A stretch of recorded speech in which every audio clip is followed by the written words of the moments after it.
Pernah nggak sih kebayang, besok anak demam tinggi, pasangan tiba-tiba harus rawat inap, lalu kita berdiri di depan kasir rumah sakit sambil mikir, tabungan cukup nggak ya? Banyak keluarga Indonesia bukan takut sakitnya, tapi takut tagihannya datang barengan sama cicilan, uang sekolah, dan kebutuhan dapur. Halo Sobat Finansial, selamat datang di channel Puncak Finansial. Kali ini kita bahas topik yang sering bikin keluarga galau, asuransi kesehatan vs BPJS, gimana cara milih proteksi yang paling efisien, bukan yang paling keren, tapi yang paling masuk akal buat kondisi rumah tangga kita. Kalau kamu merasa bingung, itu wajar. Soalnya yang sering kita dengar dua suara ekstrim, BPJS aja cukup, ngapain bayar mahal, atau asuransi swasta wajib biar nggak ribet. Padahal hidup nggak hitam putih, tiap keluarga punya situasi beda, dari penghasilan sampai prioritas. Masalah yang sebenarnya bukan sekadar memilih produk, tapi menyusun rencana. Banyak orang fokusnya mana yang terbaik, padahal yang lebih penting mana yang paling cocok. Mirip kayak milih kendaraan, ada yang butuh motor irit buat kerja, ada yang butuh mobil karena bawa keluarga, yang penting sesuai kebutuhan. Yang bikin tegang, biaya rumah sakit itu naik dari waktu ke waktu. Bukan cuma nominalnya, tapi momennya, datangnya suka pas kita lagi nggak siap. Lagi banyak pengeluaran, lagi musim anak masuk sekolah, atau lagi baru mulai cicil rumah. Di situ proteksi terasa seperti rem darurat buat cash flow. Di video ini kita nggak bakal debat kusir, siapa paling benar.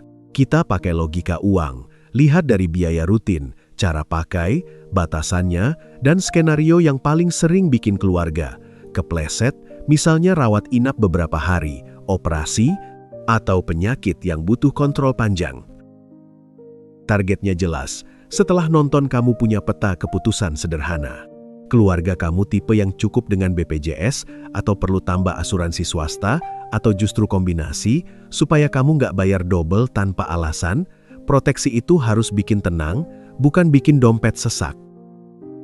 Dan tenang, kita pakai bahasa warung, anti ribet.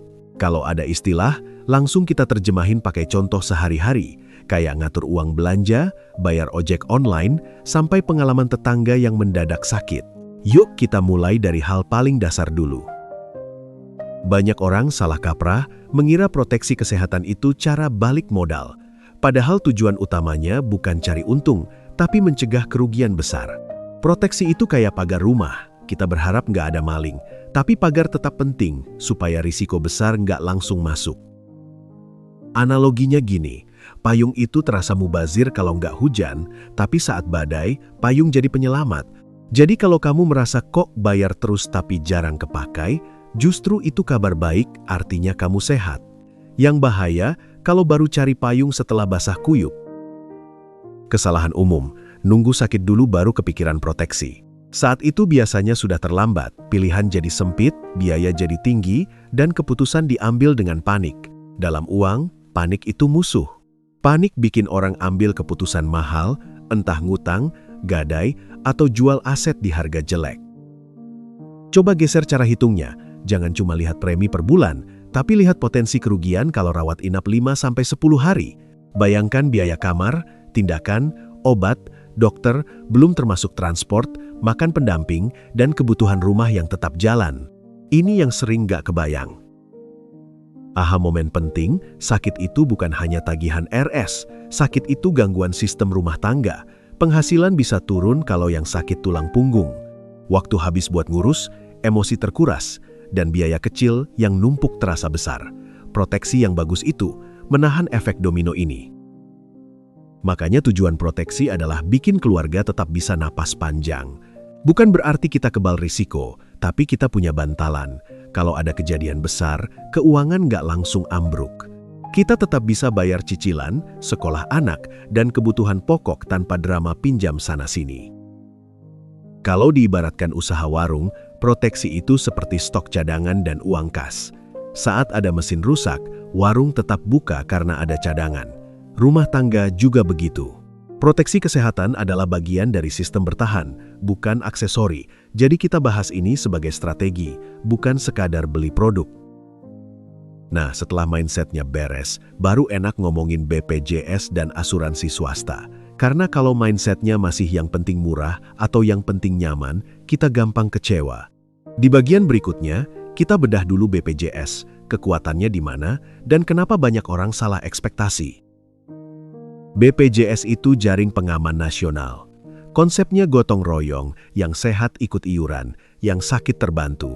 Karena sistemnya massal, BPJS dirancang untuk menjangkau banyak orang dengan biaya yang relatif terjangkau, sehingga cocok jadi pondasi proteksi keluarga Indonesia. Kekuatan besar BPJS, aksesnya luas. Banyak fasilitas kesehatan terhubung, dari vaskes tingkat pertama sampai rumah sakit rujukan. Buat banyak keluarga, BPJS adalah tiket masuk, supaya saat butuh layanan medis, kita nggak mulai dari nol. Ini penting, terutama untuk risiko besar yang tiba-tiba. Tapi, perlu paham cara mainnya. BPJS memakai alur berjenjang. Ibarat kamu mau urus sesuatu, biasanya lewat RT dulu, baru kelurahan, baru kecamatan. Di BPJS, umumnya mulai dari vaskes pertama, lalu rujukan jika memang perlu. Ini bukan buat menyulitkan, tapi buat mengatur arus pasien. Masalahnya, banyak orang pakai kacamata layanan instan. Maunya langsung ke spesialis tanpa proses, maunya cepat tanpa antre. Saat ekspektasi nggak ketemu realita, yang disalahin sistemnya. Padahal BPJS kuat sebagai jaring, bukan sebagai layanan VIP. Kalau kita paham karakternya, kita bisa pakai lebih bijak. Contoh sehari-hari, BPJS itu seperti jalur reguler. Dia jalan, dia mengantar, tapi ada aturan antre dan jalur. Kalau kamu butuh fleksibilitas super cepat, itu biasanya butuh biaya tambahan. Ini bukan soal mana lebih baik secara moral, tapi soal kebutuhan dan kemampuan masing-masing keluarga. Ada beberapa hal yang sering jadi pertimbangan: waktu tunggu, pilihan kamar, pilihan rumah sakit, dan proses rujukan. Buat sebagian orang, itu oke, karena yang penting terlindungi. Buat sebagian lain, waktu adalah biaya, apalagi kalau kerja harian atau punya anak kecil yang butuh cepat tertangani. Aha momennya, BPJS itu fondasi yang kuat, tapi bukan jawaban untuk semua kondisi. Kamu bisa pakai BPJS sebagai dasar, lalu jika memang perlu, tambah proteksi lain untuk menutup celah yang paling mengganggu, misalnya akses yang lebih fleksibel atau kenyamanan saat rawat inap. Jadi jangan buru-buru menilai BPJS cukup atau tidak sebelum kamu lihat gaya hidup, cash flow, dan risiko keluargamu. Setelah kita ngerti BPJS, sekarang kita bahas sisi satunya, asuransi swasta, apa yang sebenarnya kamu bayar, dan biaya tersembunyi yang sering bikin orang kaget. Asuransi swasta biasanya unggul di pengalaman, akses ke rumah sakit rekanan, proses administrasi lebih simpel, dan seringkali pilihan layanan lebih fleksibel. Kalau BPJS terasa seperti jalur reguler, asuransi swasta terasa seperti naik taksi online, lebih cepat, lebih nyaman, tapi ada ongkosnya. Yang kamu bayar bukan cuma obat dan tindakan, tapi juga kemudahan, waktu yang hemat, antre yang lebih singkat, pilihan dokter yang lebih luas di jaringan tertentu, itu semua ada harga. Jadi kalau kamu kerja dengan jadwal padat atau punya anak kecil yang butuh penanganan cepat, kenyamanan itu bisa jadi nilai nyata. Tapi ada jebakan yang sering tak terlihat, premi bisa naik seiring umur. Saat muda terasa ringan, tapi makin tua, risikonya naik, preminya ikut naik. Jadi pertanyaannya, bukan sekarang sanggup enggak, tapi 5 tahun lagi masih sanggup enggak, karena yang bikin proteksi berfungsi adalah konsistensi. Hal lain yang bikin orang kaget, urusan limit. Ada limit tahunan, limit per penyakit, limit per tindakan. Bayangin limit itu seperti saldo e-wallet proteksi. Kalau dipakai ya berkurang. Kalau salah pilih, kamu merasa aman. Tapi saat kejadian besar, saldonya ternyata nggak cukup untuk menutup semua biaya. Selain limit, ada aturan seperti masa tunggu dan pengecualian. Ini bukan untuk menjebak, tapi memang mekanisme bisnis asuransi. Namun sebagai pembeli, kita wajib paham ringkasannya. Minimal tahu kapan manfaat bisa dipakai, dan kondisi apa yang tidak ditanggung, supaya nggak salah paham saat klaim. Banyak orang membeli karena ikut-ikutan biar nggak ribet. Padahal ribetnya justru datang kalau kita nggak ngerti struktur manfaat. Ini kayak beli paket internet, kalau nggak baca, taunya kuota besar, Tapi ternyata dibagi-bagi jadi kuota malam, kuota aplikasi, dan kuota utama. Kesalnya belakangan. Aha momen penting, asuransi swasta itu bukan soal lebih bagus, tapi soal kamu sanggup bayar ketika harga naik. Kalau cash flow tipis, premi swasta bisa jadi beban baru. Dan proteksi yang putus di tengah jalan itu seperti helm yang dipakai cuma pas foto, saat kecelakaan malah nggak ada. Nah, setelah paham dua karakter ini, kita masuk ke perbandingan yang benar, bukan adu harga, tapi adu kesesuaian. Kita pakai kacamata 4 faktor yang gampang dipakai siapapun, supaya kamu bisa ambil keputusan tanpa kebanyakan drama dan tanpa jargon pusing. Kalau kita bandingkan BPJS dan asuransi swasta, jangan cuma lihat murah atau mahal. Pakai 4 faktor sederhana, akses dan alur, biaya rutin, kenyamanan dan waktu, lalu skala risiko. Dengan ini, kamu bisa lihat mana yang menutup lubang terbesar, bukan cuma yang terdengar meyakinkan. Faktor pertama, akses dan alur. BPJS umumnya berjenjang, ada proses vaskes pertama lalu rujukan. Asuransi swasta sering lebih direct ke rumah sakit rekanan sehingga terasa praktis. Ini bukan soal benar salah, tapi soal apakah keluargamu butuh fleksibilitas tinggi atau bisa mengikuti alur reguler. Faktor kedua, biaya rutin. BPJS relatif terjangkau dan strukturnya lebih stabil. Asuransi swasta cenderung lebih mahal dan bisa meningkat seiring umur. Jadi kalau penghasilan kamu naik turun, kamu perlu proteksi yang tetap bisa dibayar saat kondisi tidak ideal, bukan yang bagus tapi bikin ngos-ngosan. Faktor ketiga, kenyamanan dan waktu. Antrean, pilihan kamar, proses administrasi, semua itu adalah biaya tak terlihat. Buat pekerja harian, waktu hilang bisa berarti penghasilan hilang. Buat orang tua dengan anak kecil, antre panjang bisa jadi ujian mental. Jadi nilai kenyamanan itu nyata, bukan sekadar gengsi. Faktor keempat, skala risiko. Kejadian kecil seperti flu dan obat biasanya masih bisa ditangani dengan dana harian. Yang bikin keluarga ambruk adalah kejadian besar, rawat inap panjang, operasi, ICU, atau penyakit yang butuh kontrol rutin bertahun-tahun. Proteksi yang baik harus kuat di skenario besar ini. Banyak orang terjebak fokus rawat jalan, padahal rawat inap adalah monster biaya. Ini seperti kamu sibuk hemat uang parkir, tapi lupa cek harga tiket pesawat. Hemat kecil penting, tapi jangan sampai lubang besar dibiarkan terbuka. Makanya, kita selalu tarik pembahasan ke skenario terburuk yang realistis. Aha momennya, proteksi itu harus menang saat kondisi paling berat, bukan cuma terasa enak saat kondisi ringan. Kalau kamu punya proteksi yang nyaman untuk batuk pilek, tapi jebol saat rawat inap, itu seperti punya payung mini yang cuma menutup kepala, tapi badan tetap kehujanan. Dengan 4 faktor ini, kita siap bikin peta keputusan. Kamu tinggal cocokin dengan profil keluarga. Di bagian berikutnya, kita kategorikan tipe keluarga, dari cash flow ketat sampai cash flow longgar, dan kita tentukan pilihan proteksi yang paling efisien buat masing-masing tipe. Sekarang kita masuk peta keputusan. Tipe A, penghasilan pas-pasan dan cash flow ketat. Prioritasnya jelas, BPJS harus aktif dan disiplin iuran. Karena di kondisi ini, proteksi terbaik adalah yang bisa kamu pertahankan. Jangan sampai putus, karena putus itu bikin kamu kembali ke titik nol. Tipe B, penghasilan stabil tapi tabungan belum tebal. Strateginya, BPJS sebagai fondasi, lalu tambah dana darurat kesehatan untuk biaya kecil yang sering muncul, obat, transport, makan pendamping, dan kebutuhan rumah saat kamu bolak-balik rumah sakit. Ini sederhana tapi efeknya besar buat ketenangan. Tipe C, penghasilan cukup dan waktu adalah aset. Kamu bisa pakai BPJS sebagai jaring, lalu tambah asuransi swasta untuk akses lebih fleksibel.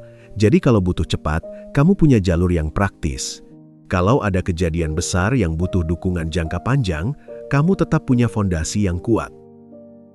Tipe D, tulang punggung tunggal. Fokus proteksi utama ada pada orang yang paling menentukan aliran uang masuk. Kalau tulang punggung tumbang, rumah tangga bisa limbung. Jadi, jangan rata, jangan semua dipukul sama.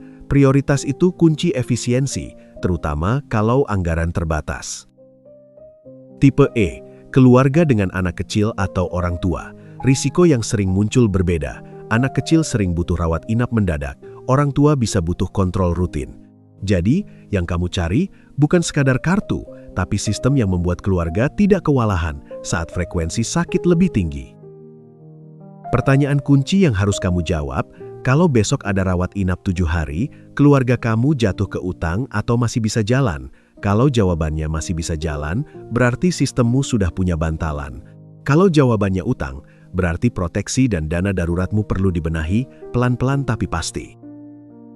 Aha momennya, yang perlu diproteksi bukan semua orang sama rata, tapi titik paling rapuh. Efisien itu berarti tepat sasaran. Kayak kamu pasang apar, taruh di dapur yang rawan api, bukan di kamar tidur cuma karena dekat lemari. Proteksi juga begitu, tempatkan di risiko terbesar.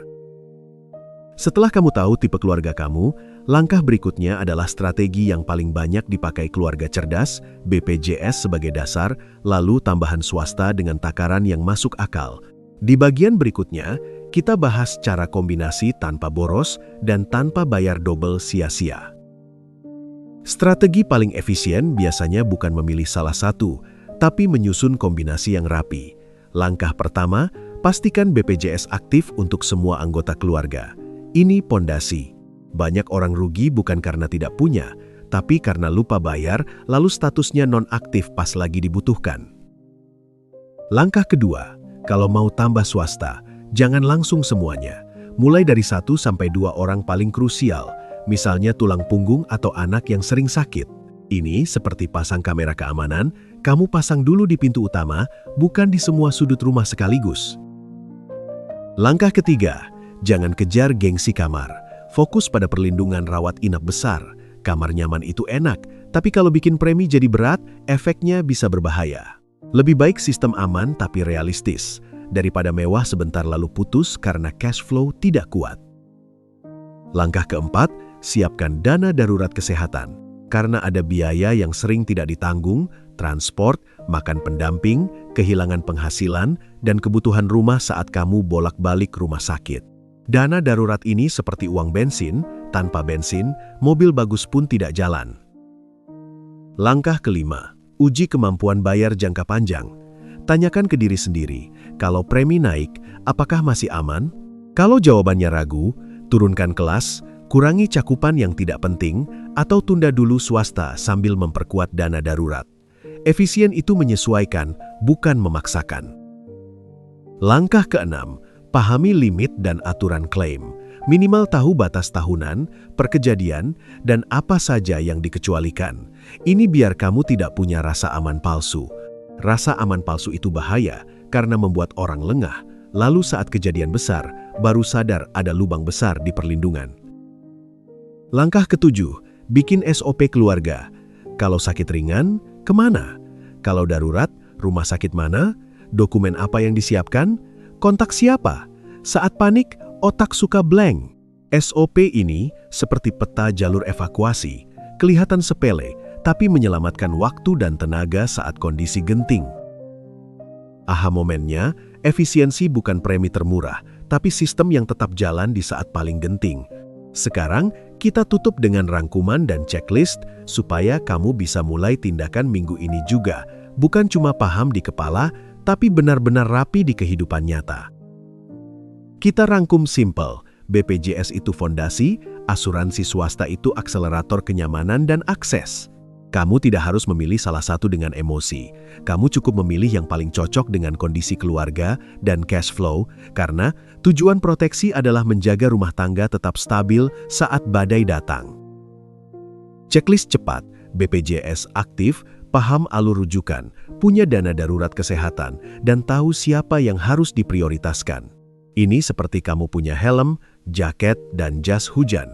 Kamu tidak menunggu hujan dulu baru beli. Kamu siap dulu supaya tidak panik saat jalanan mendadak gelap.